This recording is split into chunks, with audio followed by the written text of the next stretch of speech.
Hey, Jamal Bethea here from The Clutch Report. Thanks for joining me. I found a very interesting video on YouTube. This is Keyshawn Johnson, Paul Pierce, and Slick Rick Bucher, analyst and reporter, just talking about LeBron and the Lakers and LeBron's longevity and does he belong in the MVP conversation. I found this to be a very interesting video. So, I'm just going to dive right into it. How impressive has LeBron been at the age of 40? You 40 and he's still playing. No, listen, no, for real, dog. We are amongst the greatest, LeBron is the greatest athlete to ever live. Let's just start right there.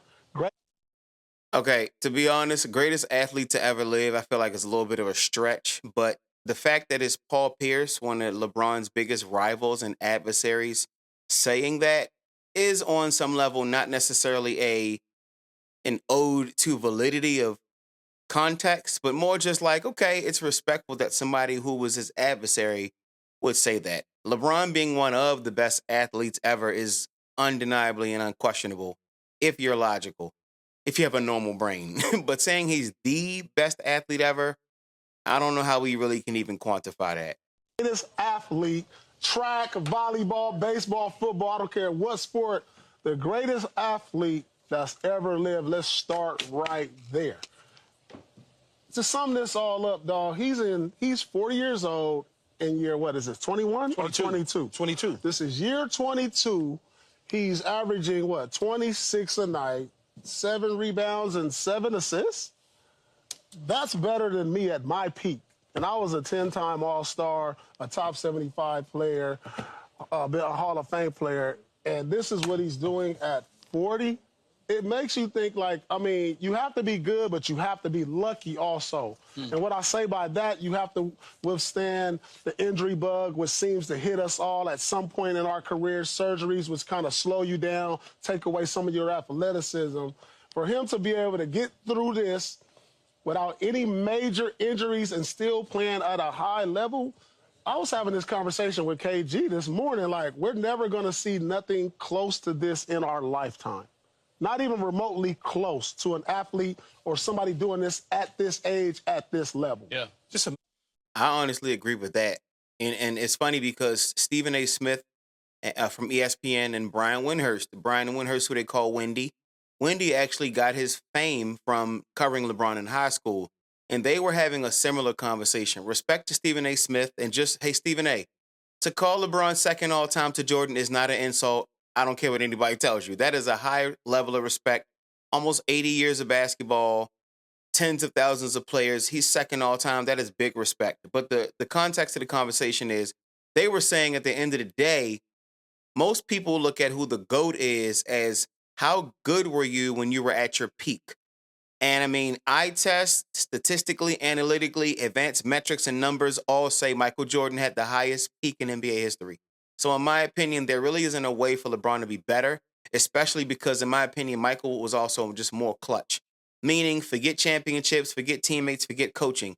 Who do you feel like you could count on more if they have the ball in their hand with 10 seconds left in the game? And I think we all know that's Michael, right? We've seen LeBron be clutch, but Michael was better. At the end of the day, Michael might have been better at his peak, but nobody's been as good for as long as LeBron James. And some people will say, longevity is his argument that truly can't make you GOAT. And I agree. It can't put him past Michael, but I think it's enough to convincingly put LeBron in second place. Imagine, though, Paul, you were injury-free. I was injury-free. Your entire career. You might have had a finger here that made you miss half the season. I never had a surgery.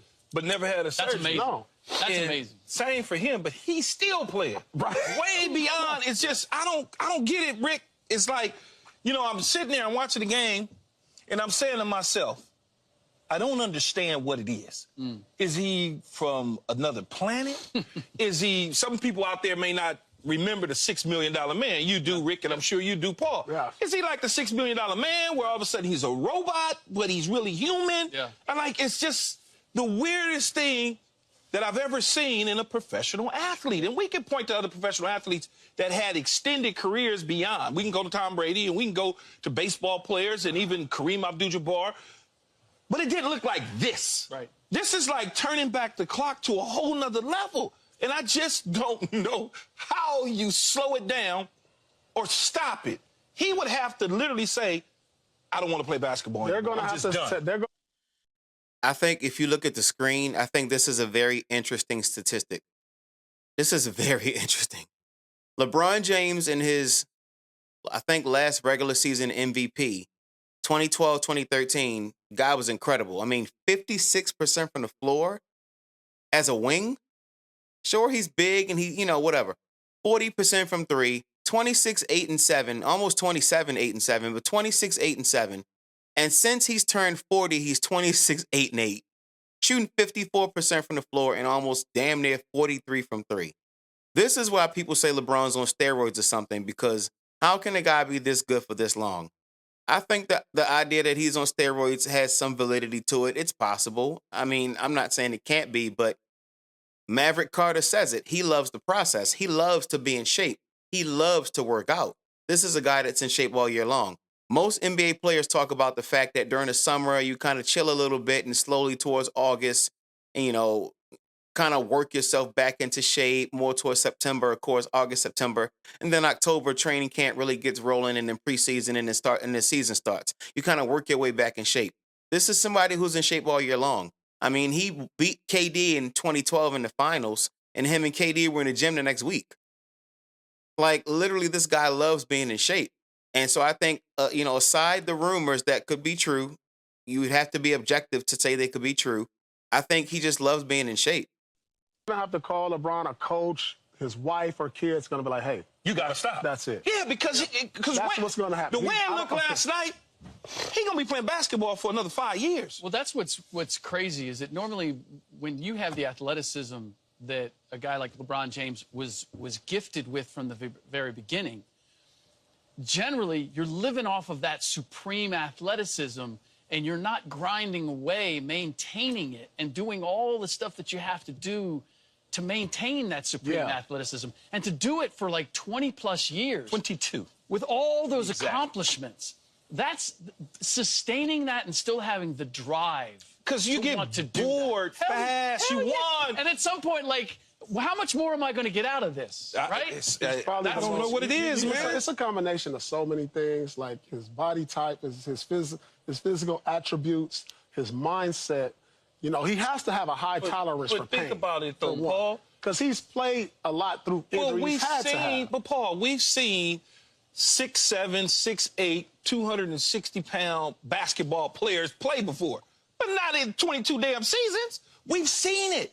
At some point, like you say, Rick, right? You get to a point in your career where you like, dude is a billionaire. Dude's got MVP trophies. He's got regular trophies. He's got Olympic gold medals. He's got whatever it is that you wanted to accomplish as a professional. You did everything. It's like, why, mentality-wise, you still out here doing it? Is it because I can? Yeah. It's just like, why? We know. I think people often say Michael and Kobe had a killer mentality. LeBron really doesn't have a killer mentality. He doesn't have dog. I don't see dog in him. It's something. To get up every day and feel like doing this shit for 22 years, there's something. And I think because of failing in the clutch at times or losing 6 finals, people question, does he have dog? And I'm like, yo, we got to stop. He has something. Even Stephen A. Smith said, at this point, maybe we just need to just stop having a debate. Basically meaning LeBron will never eclipse Jordan, but at some point, we got to stop acting like he's not LeBron. One of the driving forces was he wanted to play with his son. Okay, so he accomplished that. Saw the possibilities. So now the next But now son. that he's done it, that's going to be the question. Like, what's the next son? Right? Now can I get my next son? So that's the motivation. Right? Not only can I win it, now the remotivation is to win another championship as when you brought Luke in. Because before, when they were teetering on playing, it was just like, I had a feeling that this would have been LeBron's last year. Yeah. Yeah, you kept saying it. I said, I think this will be his last year. He's played with Bryce. He's done this. But now that they brought now that they brought Luka in, it's like that's rejuvenated them. And now you look at the Lakers and where they are. Let me tell you something. I saw LeBron. He came into Boston one year. And the second quarter, he went up something on the baseline. I saw him roll his ankle completely over. I was like, okay, that's it for him. He went to the locker room, came back, and didn't come back out the game. And I was just like, What? That's what I'm saying. He's like the $6 million man, Like Rick. he's able to withstand pain and play through it because I know that type of mindset. I've done it. He's able to stay healthy for the most part. And what he's done, the most important thing he's done is I don't feel like what are his bad habits? Like you don't hear about him at the hookah bar like we hear about Luka. We don't hear him out at the club having drinks with everybody like we hear about certain players. It's like if he has bad habits, it's probably to a minimum, and it's like whatever. Okay, he can have an occasional wine, whatever. Sure. But it's like he's done everything right. But also, I think LeBron James is honestly a testament to exactly what really any of us could achieve if we dedicated ourselves to positive habits for long enough.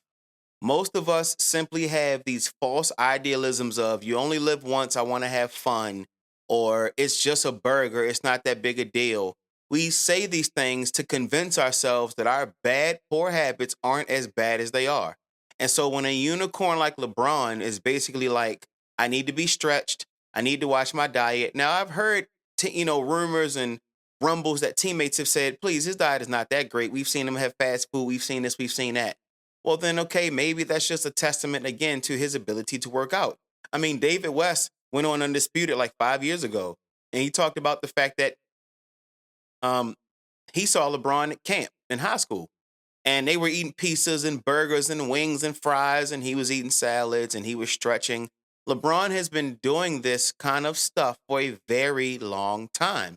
And I think most people in life in general, it takes a long time for very good habits to show up as beneficial. If I eat this burger, I get immediate gratification. But it'll take 22 years for people to see that, man, taking care of your body really does benefit, huh? Yeah, because it doesn't feel like it in the moment, especially when you feel hungry. But 22 years later, when you're able to still be this great, and I'm going to bring it back up, even if he's taking some performance-enhancing drugs or whatever. The key word in that sentence is enhance. It can't enhance what's not already there. It's the same thing when Kurt Schilling tried to speak out against Barry Bonds. They were like, he had to be a pretty damn good hitter first before. Anyway, well, I agree with that. Then what the hell are you saying? Barry Bonds was hitting 30 and 40 home runs a season before he hit 73. 73 stood out because it was like 73. We never thought we'd see somebody break that record. And as much strength as it could give him, the truth of the matter is he has to have great, hand-eye coordination to locate the ball to hit it out the park in the first place. Like, even if he's enhancing himself, it enhances. It's not creating, like, I played ball pretty decent. You can't give me a performance-enhancing drug and I go average 26, 8, and 8. So even if it's enhancing him, it's enhancing, which means there's still something there already. I just think because most people are lazy and have poor habits and lack of discipline, when you see somebody like this, it's like something has to be wrong. Maybe it's showing you what any of us could do if we were just disciplined. Well, maybe those fun times is really geared toward the off season, where he's in the season and he's locked in to the degree. I can see him. How many off seasons has he had? Like 22. No. Because he's played Olympics. Like, yeah, that's true. He's always been doing something. Yeah, that's true. He looks to me, and I think this is probably part of his success, is the fact that he's never really let himself get out of shape. He doesn't let go. He might not play basketball for a while, but he's always doing something in terms of conditioning his body or taking care of himself. And he's obviously invested a lot of money into that. So it doesn't even make any sense, though. It's to me, it's more the drive to continue to do that more than anything. Well, I guess maybe that's part of that drive could be he wants to put things so far out of reach that nobody will ever be able to eclipse it or even come close to it. Could be. Maybe that's some of it. It won't happen in my lifetime. Like, the numbers he's putting up, it won't happen. Breaking a lot of these numbers, like minutes and points totals. And 50,000. But we've had it over the history of sports. You've had, a Tom Brady. You've had a Gordie Howe, who was still, like, playing into his 50s. Hockey guy. Tiger Woods won the Masters. Yeah. 40-something, right? You've had these singular guys, but I don't know if in the modern era we're going to see that, because the competition is so much greater. And the money. And the training is so much greater for everybody, that the fact that he's been able to maintain this level has truly been remarkable. So, Rick, you've been a fanboy of the Lakers so far this year, you know, especially over the last 3 weeks of major. You've been a fanboy. Say that for all the people out there. Rick has been a fanboy over the last 3 weeks of the Los Angeles Lakers. Being a fanboy of the Los Angeles Lakers the last 3 weeks is not saying much. Because the thing is, when you're successful at a certain level, everybody can see it, and even the haters got to be like, I was wrong. Like, and this is why I say I don't think Slick Rick is a hater. I really think he's very objective. He has his moments. Shout out to Slick Rick Bucher. But we're about to see when the MVP talk comes up, what I'm talking about as far as him being like the dichotomy on both sides. But saying he's, you know, lately been a fanboy of the Lakers, and everybody over the last 3 weeks has watched the Lakers surge up to number 2. Paul Pierce even said on here, I don't know if he's already said it or he'll say it later, but like he had them being a play-in team. Like the last 2 seasons, they were play-in teams. You know what I'm saying? Nobody in their right mind thought LeBron would be the Lakers, would be second in the Western Conference. But I want you to keep the same energy, okay, with LeBron James being in the MVP conversation. I want you to have that same energy. This is why I immediately fall out. This is why I immediately fall out, because we do too much. What are we doing? Look, I asked the you way a question. LeBron's playing is incredible. The way the Lakers are playing is surprising. Has certainly surprised me. He's not in the MVP talk, okay? Let's not do that. When up until February 1st, there's a debate whether he was even the best player on the team. Anthony Davis was doing more. Now, you can make the argument, still not the best player on his team. How are you going to be the MVP if you're not the best player? He's amazing at 40 years old. He's certainly one of the top 2 and has been one of the top 2 players on his team and has them gunning, number 2 in the West. All of that is amazing. But he's had an Anthony Davis next to him up until February 1st. He has a Luka Doncic next to him now. Let's just look at the other candidates, Shai Gilgeous-Alexander. What Slick Rick is right, but he's wrong. And this is how sometimes as people, we all take facts and twist them to just suit our own argument. He's right. Anthony Davis finally, I think last year kind of sort of, but they, you know, really kind of took over the number 1 slot. His motor kind of runs cool, and at times Anthony Davis is the number 1 guy, isn't the number 1 guy. Here's what Slick Rick is missing. Anthony Davis missed time this year before he got traded. And now he's out again after getting traded. Whether the Lakers had Anthony Davis or not, they were playing well.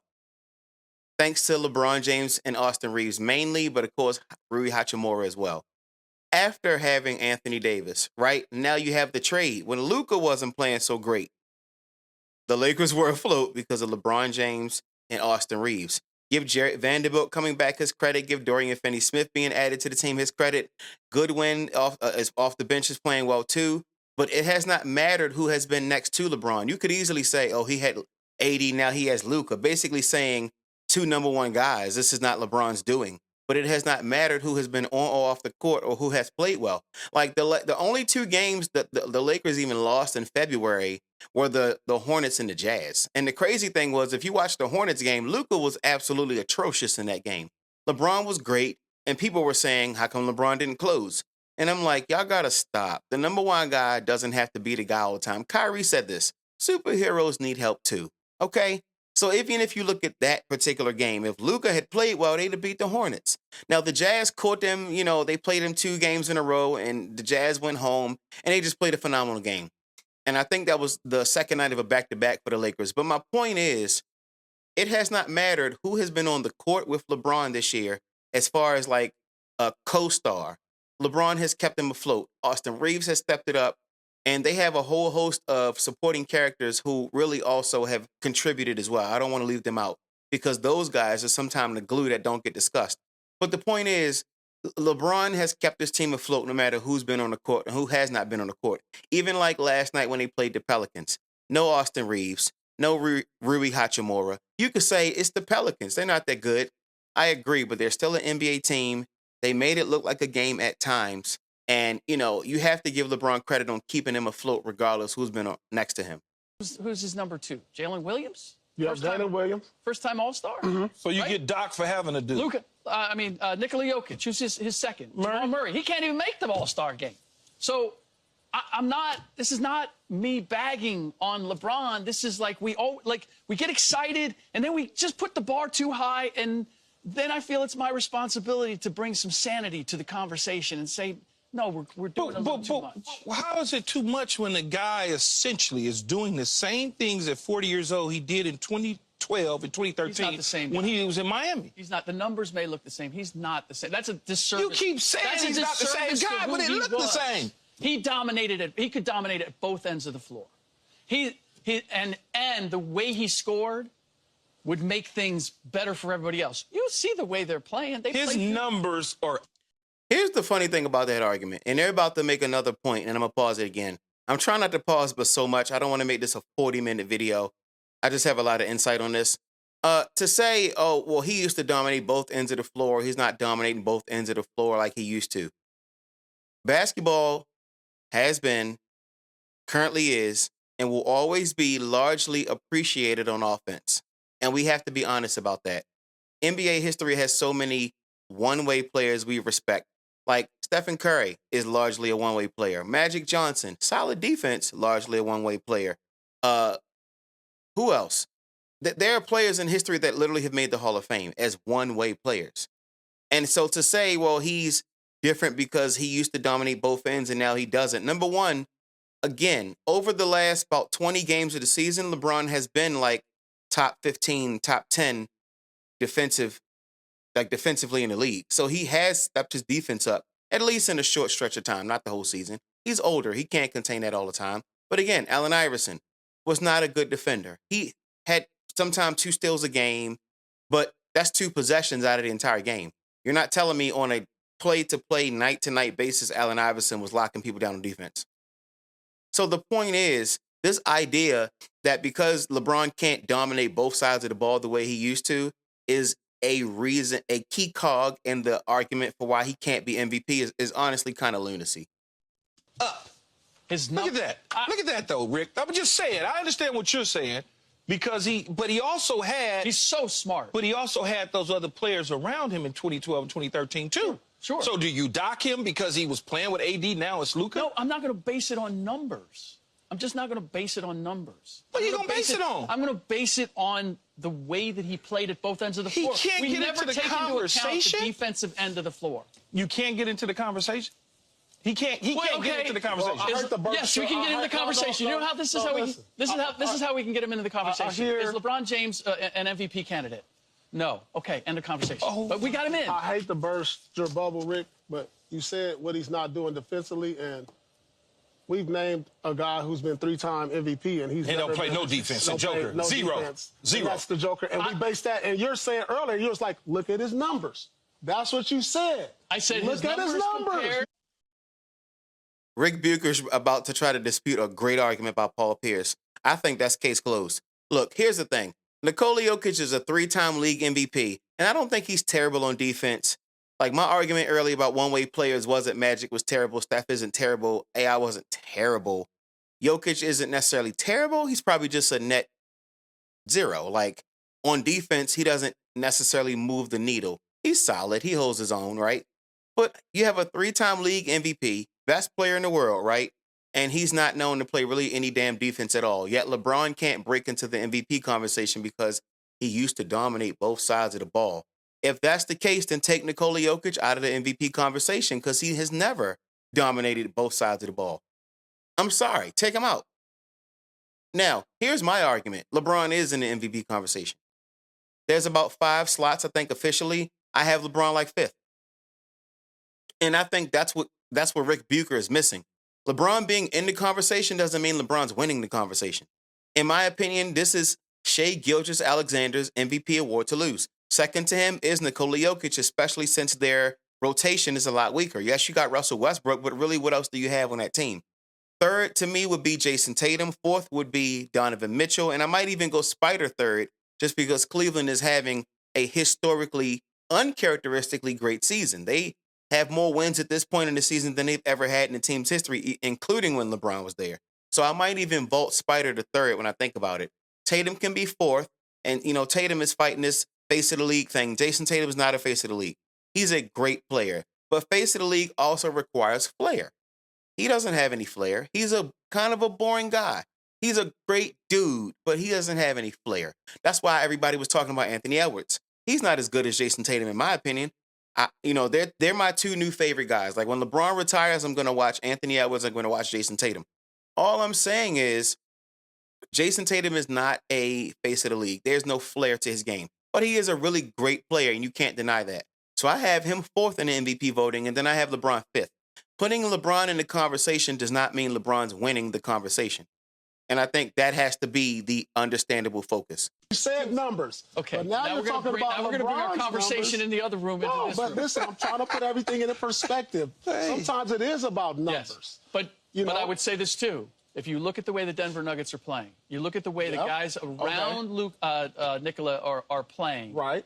He's carrying more this year than he ever has. Absolutely. So the question was, is he in the race?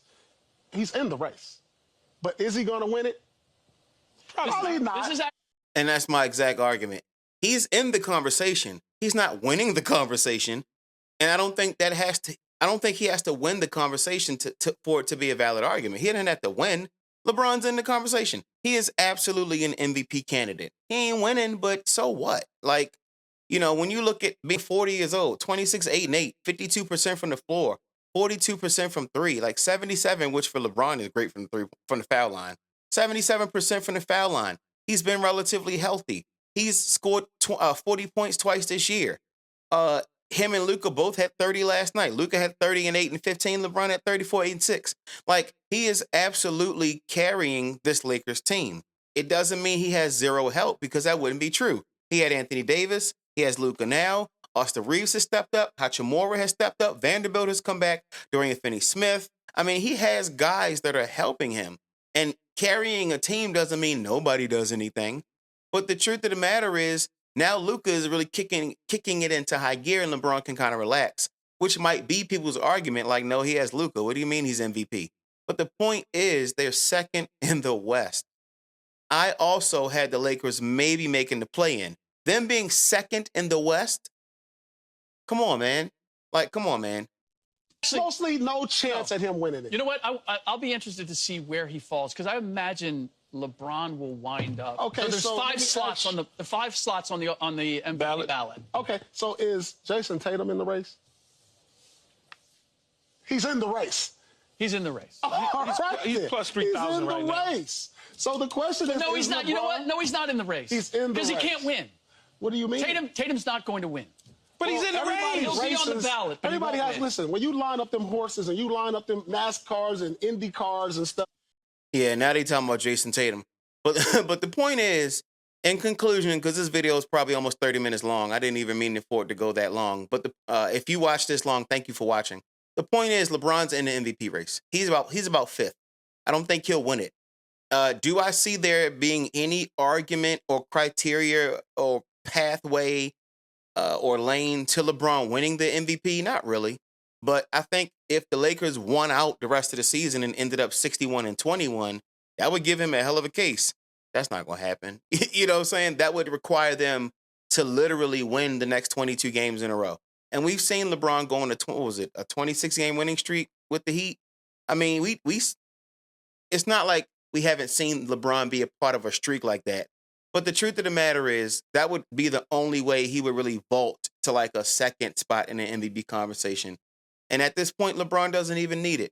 He's one of those players where it's been plenty of seasons you could even say, oh, why didn't he get a MVP award this season or that season or whatever? But he's made his mark. He's made his point. I think LeBron deserves to be in the MVP conversation. He just simply won't win it. Thanks for tuning in. This is Jamal Bethea from the Clutch Report. Peace.